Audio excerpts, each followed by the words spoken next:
kosárlabda, egy sport, amit az egész világon minden korosztályból szeretnek. Az emberek dobnak a gyűrűre az iskolában, a parkban, még a ház körül is. Lennie kell valami nagyszerűnek a labda rádobásában és az utána hallott örömteli suhogásban. De hogyan juthat el innen ide? A kosárlabda játék egy fizikai kontaktussal járó és a sérülés veszélyét köztudottan az egyik leginkább magában hordozó sport a világon. Emiatt a hagyományos kosárlabda inkább a nagyobb, illetve magasabb embereket részesíti előnyben. Egy dolog a labdát szemmagasságból bedobni a kosárba, azonban semmi sem hasonlítható ahhoz az izgalomhoz, amikor egy távoli dobás betalál. Néhány ügyes játékos félpályáról is tud kosarat dobni, vagy akár a pálya másik végéből. Annak ellenére, hogy teljesen más szintű tudást igényelnek, az összes ilyen kosár mindössze 3 pontot ér.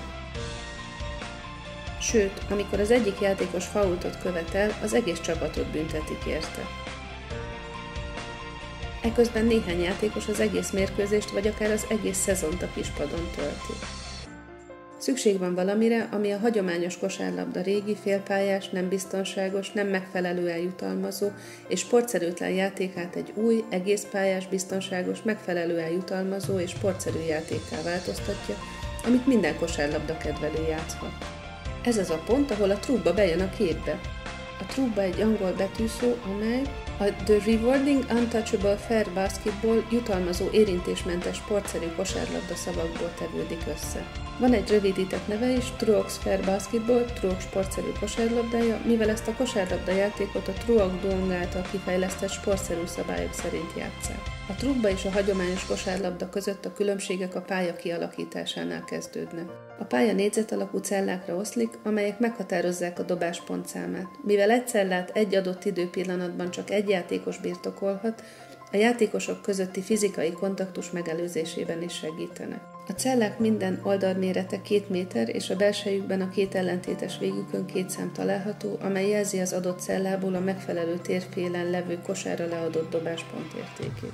A trúbában egy sikeres dobással egy játékos akár 17 pontot is szerezhet. A trúba jutalmazó, mivel egy egész pályás kosárlabdajáték, amelyben a játékosok a játék során a pálya összes helyét bejátsszák. A dobással szerzett pontszám a dobás távolságával növekszik, és a játékosokat a sikeres kosarakért és a sikeres kosárpasszokért egyaránt jutalmazza. A sikeres dobással végződő kosárpaszt adó játékos a dobásért járó pontszám felét kapja.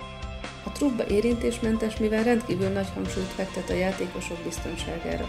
Súlyosan bünteti a játékosok közti fizikai kontaktus minden formáját.